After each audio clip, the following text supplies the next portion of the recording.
warahmatullahi wabarakatuh. Waalaikumsalam. Alhamdulillah wassalatu wassalamu ala Rasulillah Sayyidina Muhammadin wa mawwal amma ba'du. The Honorable Associate Professor Dr. Ahmad Zaki Saleh, Deputy Dean Research and Innovation, Faculty of Sharia and Law, University Sains Islam Malaysia. The Honorable Keynote Speaker Al-Mukarram Associate Professor Dr. Musyaddad Hasbullah, all of invited speaker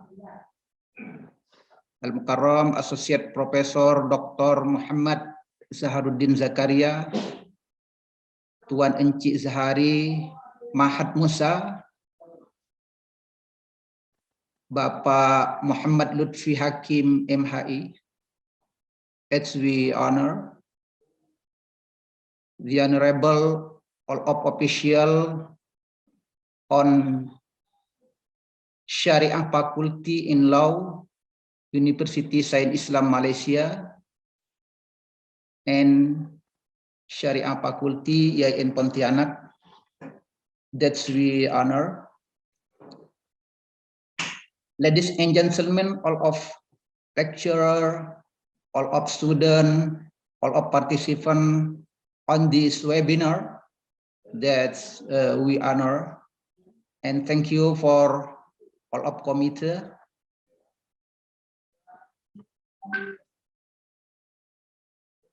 Let me to describe my paper on Bahasa. I'm so sorry. I see this one many person from Indonesia and also from maybe from Malaysia.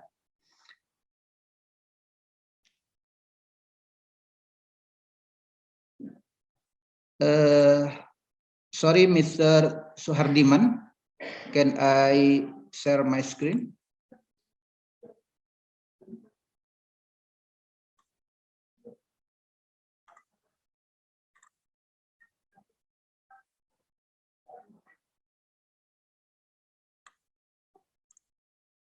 Can see my slides, Mr.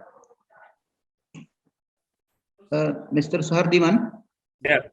Bisa terlihat? Yes, sir. I can see your slide.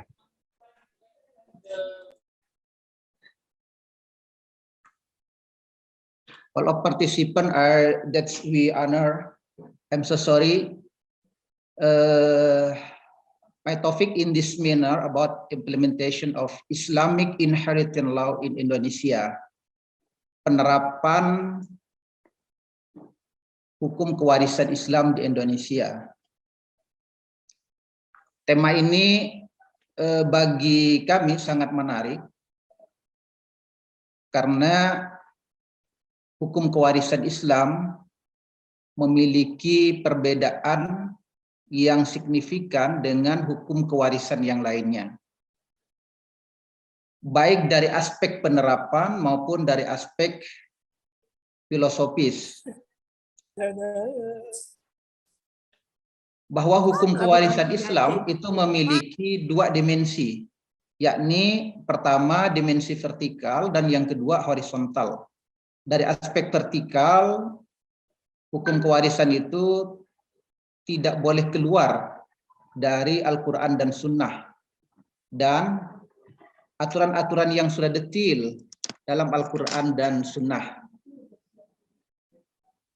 Seperti tadi yang disampaikan oleh keynote speaker sebelumnya ya.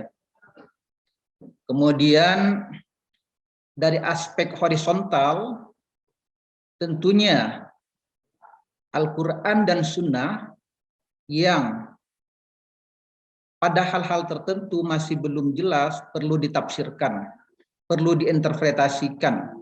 Bahkan pada kasus-kasus tertentu yang sudah sangat detail pun, ulama kadang-kadang berbeda pendapat atau terjadi khilafiyah, interpretable. Nah, ini menjadi satu topik yang menarik bagi kita. Presentasi saya hari ini sebenarnya diawali oleh hasil riset pada tahun 2018 dan tahun 2019. Yang pertama tentang orientasi kewarisan Islam dalam putusan Mahkamah Agung. Dan yang kedua, ijtihad hakim dalam putusan waris. Nah, dua hal ini melatar belakangi saya ingin menyampaikan lebih jauh dan lebih luas kepada masyarakat. Selanjutnya, kalau kita berbicara Indonesia, ada 3 hal yang mempengaruhi pelaksanaan kewarisan. Yang pertama, religion courts atau sistem peradilan agama di Indonesia. Nah, kewarisan Islam di Indonesia dalam implementasinya tidak bisa lepas dari religion courts atau pengadilan agama, baik dari level yang pertama, pengadilan agama, pengadilan tinggi agama, maupun Mahkamah Agung. Masing-masing memberikan corak terhadap kewarisan dalam Islam. Kemudian yang mempengaruhi juga kompilasi hukum Islam, compilation of Islamic law, atau dalam bahasa Indonesianya kompilasi hukum Islam, yang sampai saat ini tentang hukum kewarisan Islam pada chapter 2 itu masih berlaku dan berfungsi dengan baik dan belum pernah direvisi sepengetahuan saya. Hanya dikembangkan nanti oleh putusan-putusan hakim yang sudah ingkrah, khususnya di level Mahkamah Agung. Kemudian yang ketiga adalah Muslim Society, masyarakat Indonesia. Masyarakat Indonesia ini antara dua, between fiqh and culture. Fikihnya berpengaruh terhadap pola, terhadap implementasi pelaksanaan kewarisan Islam di Indonesia. Culture dan budaya masyarakat yang ada di Indonesia itu juga berpengaruh terhadap penerapan hukum kewarisan Islam di Indonesia. Jadi 3 hal ini, religion courts, compilation of Islamic law atau KHI, then Muslim Society, ini mempengaruhi implementasi kewarisan Islam di Indonesia. Karena masyarakat Islam di Indonesia tidak sepenuhnya tunduk dan taat pada kompilasi hukum Islam dan tidak sepenuhnya juga pada fikih.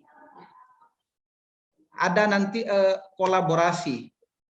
Nah, kolaborasi penerapan hukum kewarisan. Nah, ini mungkin dipengaruhi oleh banyak faktor. Nah, yang berikutnya, kalau berbicara Islamic Inheritance Law on Religious Code,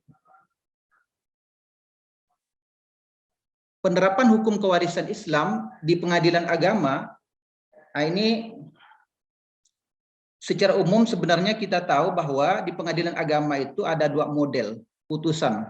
Yang pertama, declaratory atau penetapan ahli waris.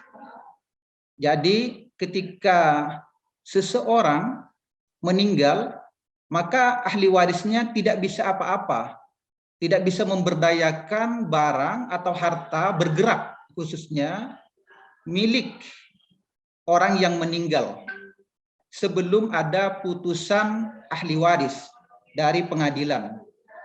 Nah, PAW ini memiliki makna strategis bagi masyarakat, bagi pengadilan juga. Bagi pengadilan makna strategisnya karena masyarakat tidak bisa berbuat apa-apa, tidak bisa mengalihkan, tidak bisa menjual atau menghibahkan atau dan lain sebagainya sebelum ada putusan dari pengadilan, putusan penetapan ahli waris. Nah, selanjutnya dari PAW ini, setelah ada penetapan ahli waris, karena biasanya dalam penetapan ahli waris itu tidak ada bagian-bagian tertentu, yang ada hanya ahli warisnya, bagiannya belum ditetapkan biasanya di pengadilan, maka ini kembali kepada ahli waris. Defend on heir. Nah, ahli waris ini nanti banyak pilihan. Yang pertama, kecenderungan umum dalam masyarakat kembali kepada fikih. Nah, khususnya fikih mayoritas atau fikih yang diamalkan oleh jumhur ulama. Maybe same between Indonesia and Malaysia. Jumhur ulama, we obey to jumhur ulama opinions. Indonesia also like this. Kemudian yang kedua, KHI, kompilasi hukum Islam, buku yang kedua atau chapter 2. Nah, ketika fikih biasanya mentok dalam satu keluarga, dalam satu masyarakat, karena ada perbedaan pendapat, maka mereka kembali ke kompilasi hukum Islam.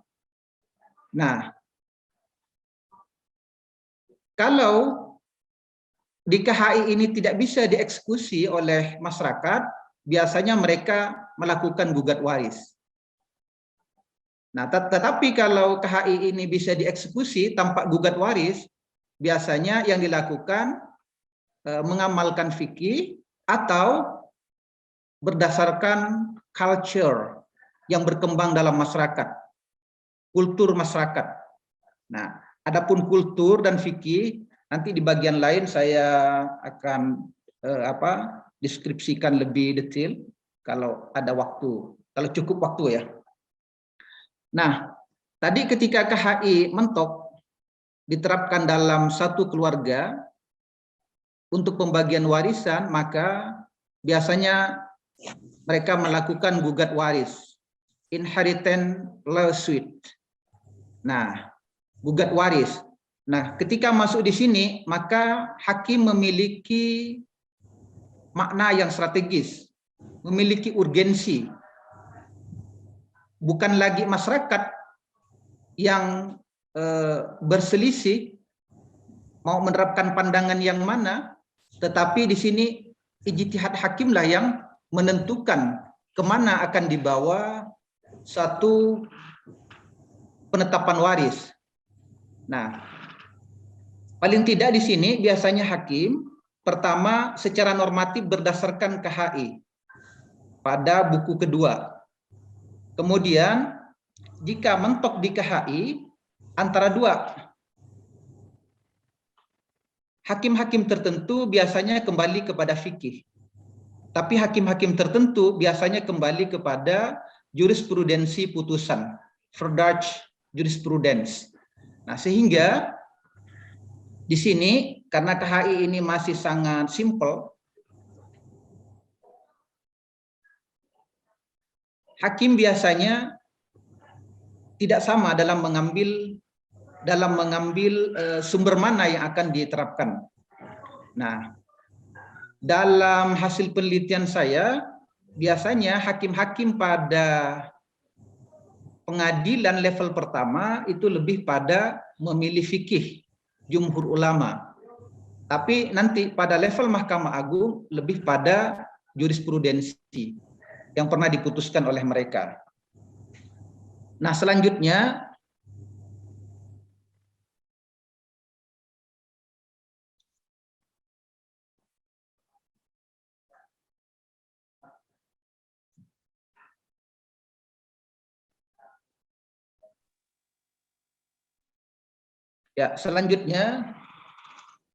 bagaimana hukum kewarisan Islam dalam kompilasi hukum Islam. Ada perbedaan signifikan antara fikih dengan KHI. Ada dua yang saya soroti di sini. Yang pertama ahli waris pengganti dan yang kedua wasiat wajibah. Kalau dalam fikih tidak mengenal ahli waris pengganti. Ketika orang yang sederajat meninggal, maka cucunya itu menjadi terhalang oleh anaknya, terutama kalau ada anak laki-laki atau 2 orang anak perempuan. Tapi dalam kompilasi hukum Islam, ketika ada cucu dan ada anak, maka cucunya menjadi ahli waris pengganti dari ayahnya atau dari ibunya.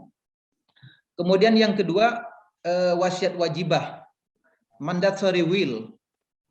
Nah, wasiat wajibah ini dikhususkan kepada ayah angkat atau anak angkat. Nah, mereka mendapatkan bagian sebanyak-banyaknya 1/3, the third. Nah, ketika salah satunya meninggal, ketika ayah angkatnya meninggal, maka anak angkatnya mendapat 1/3. Ketika sebaliknya anak angkatnya meninggal, maka bapak angkatnya bisa mendapatkan 1/3 juga. Kemudian selanjutnya, bagaimana dalam Verdaj Jurisprudens? Ada 2 hal yang saya soroti di sini. Yang pertama, hak saudara tertutup kalau ada anak, baik anak perempuan atau cucu perempuan. Nah, kalau dalam fikih, mestinya saudara, terutama saudara laki-laki, jika bersama dengan anak perempuan, maka saudara laki-laki itu mendapatkan sisa atau asobah. Nah, dalam jurisprudensi, hak saudara itu menjadi tertutup ketika ada anak perempuan atau cucu perempuan. Nah, apalagi ada anak laki-laki. Yang perempuan saja bisa menutup hak saudara, baik saudara perempuan maupun saudara laki-laki. Kemudian yang kedua, bagaimana dengan kewarisan beda agama? Nah, dalam putusan Mahkamah Agung, orang yang berbeda agama itu berhak untuk mendapatkan wasiat wajibah. Nah, ini yang dalam warisan mereka tertutup sebenarnya kalau dalam konteks fikih, tetapi dalam konteks jurisprudens putusan Mahkamah Agung, maka bagian mereka orang-orang yang berbeda agama itu dapat diberikan wasiat wajibah. Ini saya confirm karena begini menurut Hakim Agung, itu ada ayat Al-Quran yang menyatakan wa idza hadaral qismata ulul qurba wal yatama wal masakin farzuquhu minhum. Nah, kalau ketika pembagian warisan itu hadir karib kerabat, anak-anak yatim, kasih mereka. Nah, terserah ngasihnya berapa. Maka itu ditafsirkan oleh hakim, khususnya Hakim Agung, agar orang-orang yang berbeda agama, karib kerabat itu dikasih dalam bentuk wasiat wajibah. Nah, kemudian bagaimana fikih? Secara umum di Indonesia masyarakat lebih memilih pendapat Umar Stevenian. Mungkin pendapat-pendapat yang masyhur dalam konteks warisan itu ada pendapatnya Ibnu Abbas.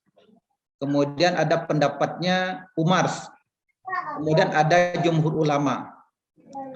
Nah, dalam pendapat Umar ini yang sering diamalkan oleh masyarakat, misalnya ada kasus Gorogoin, kemudian ada kasus Himariyah. Nah, dalam kasus Gorogoin itu biasanya bagian ayah menjadi lebih kecil dibanding bagian ibu dalam kasus-kasus tertentu. Nah, kemudian Umar berpendapat bahwa ibu mendapatkan 1/3. Itu salah satu pendapat Umar. Nah, banyak hal lagi pendapat Umar ini yang diamalkan oleh masyarakat Islam Indonesia yang taat pada fikih. Nah, kemudian pendapat jumhur ulama. Nah, ini juga yang diamalkan. Misalkan dalam konteks tadi, keynote speaker sebelumnya itu berbicara maut al-jama'i, kewarisan mati bersama. Nah, umat Islam di Indonesia ketika ada kasus mati bersama, itu memilih pendapat jumhur ulama.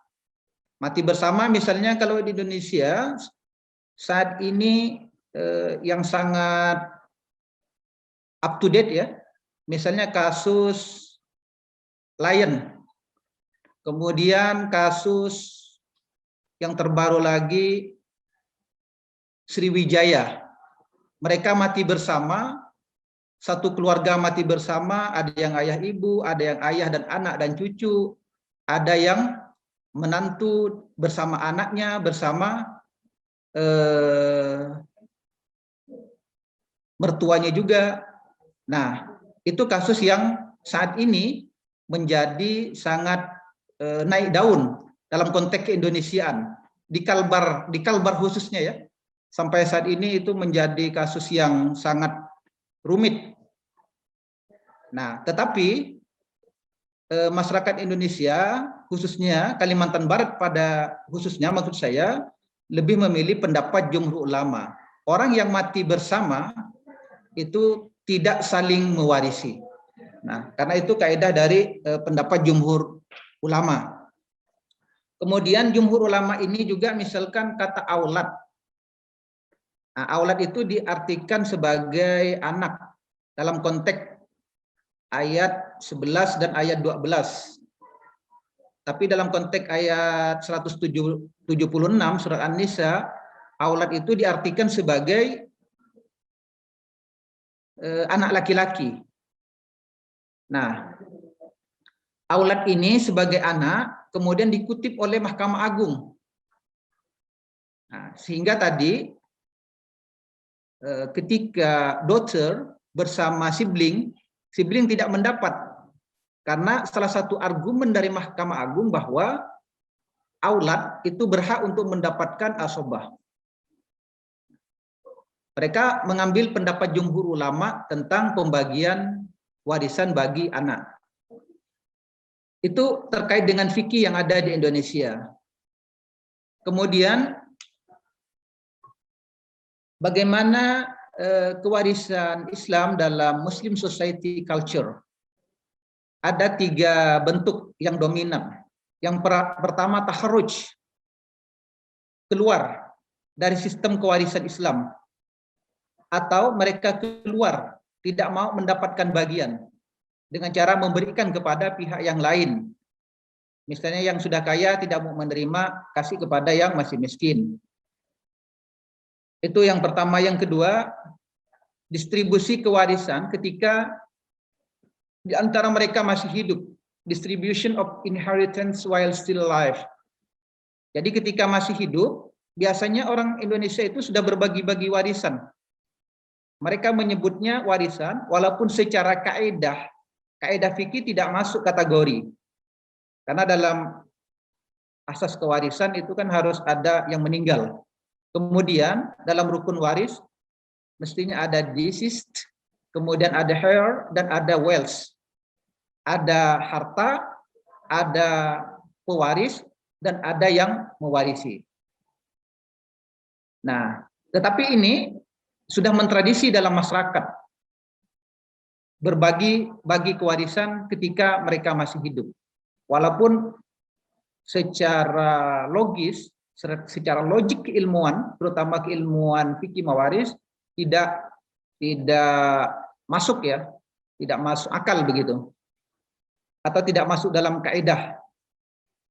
Kemudian yang ketiga, pembagian warisan berdasarkan kesepakatan. Nah, ada 2 tipe di sini. Tipe yang pertama, masyarakat membuat kesepakatan setelah mereka tahu. Mereka berbagi warisan, berbagi dulu secara hukum. Kemudian setelah itu buat kesepakatan. Misalnya, setelah mereka melakukan PAW, penetapan ahli waris di pengadilan, mereka mendapatkan siapa-siapa yang mendapat warisan, kemudian mereka membuat kesepakatan tentang bagian masing-masing. Nah, kesepakatan ini tadi yang pertama ya dilakukan setelah mereka tahu hak-hak mereka. Misalnya anak laki-laki mendapatkan 2, anak perempuan mendapatkan 1, kemudian ibu misalnya masih hidup mendapatkan 1/6. Lalu mereka bersepakat, udahlah semuanya bagi rata, all of same. Ada tipe yang kedua. Tipe yang kedua mereka tidak mau tahu dengan hukum. Pokoknya setelah ada PAW yang penting bagi rata. Nah, tipe yang pertama yang tadi saya katakan mungkin masih sesuai dengan kaidah hukum Islam. Tetapi tipe yang kedua itu keluar dari kaidah fikih. Itu tentang bagaimana kewarisan dalam masyarakat Muslim di Indonesia, khususnya di Kalimantan Barat. Nah, kemudian tadi saya sudah singgung juga sedikit bagaimana tentang judgment ijtihad hakim. Yang pertama, first religion court atau pengadilan tingkat pertama. Pada pengadilan tingkat pertama, secara kaidah mereka adalah yuridis fakti. Nah, biasanya mereka normatif dalam memutuskan putusan kewarisan. Sesuai dengan KHI, tidak ada dalam kompilasi hukum Islam, mereka menerapkan berdasarkan fikih yang diamalkan oleh jumhur ulama. Kemudian ketika misalnya mereka banding, maka di level banding atau pada religion high court, mereka ini sudah mulai meninggalkan yang normatif, sudah mulai kontekstual, tapi tidak sepenuhnya kontekstual. Kadang-kadang kontekstual dan kadang-kadang mereka normatif. Tergantung pada latar belakang pendidikan mereka juga. Biasanya yang paling normatif itu yang berbasis normatif berdasarkan hukum ya, hukum positif, itu yang berlatar belakang pendidikannya dari non-Islamic studies, non-Islamic law. Kalau yang berdasarkan dari boarding school atau Islamic law, biasanya mereka lebih pada fikih pilihannya. Kemudian yang terakhir, pada Supreme Court atau Mahkamah Agung, mereka lebih pada kontekstualisasi. Nah, karena itu banyak putusan-putusan Mahkamah Agung yang terkesan kalau bagi masyarakat awam seolah-olah bertentangan dengan kaidah-kaidah normatif. Seperti yang tadi ya, dalam hadis dikatakan jika saudara bersama anak maka saudara mendapatkan separuh jika anaknya anak perempuan. Jika anak perempuan bersama saudara perempuan, maka saudara perempuan mendapatkan asobah ma'al ghairi. Kaidah-kaidah ini sudah tidak ada di level Mahkamah Agung. Semua harta lari ke anak ketika anak ada. Dan menurut mereka, kenapa demikian? Karena ketika masih hidup di dunia, pertanggungjawaban yang paling mutlak, anak itu menjadi beban orang tua. Maka sampai meninggal pun, anak itu tetap menjadi beban bagi orang tua. Oleh karena itu, semua harta harus turun kepada anak, bukan kepada saudara. Nah, kemudian, oh ya, itu yang terakhir. Terima kasih, thank you very much, Mr. Suhardiman. Dari saya cukup sekian, nanti kita lanjutkan pada diskusi ya. Oke, thank you for all of members. Wallahu a'lam bishawab.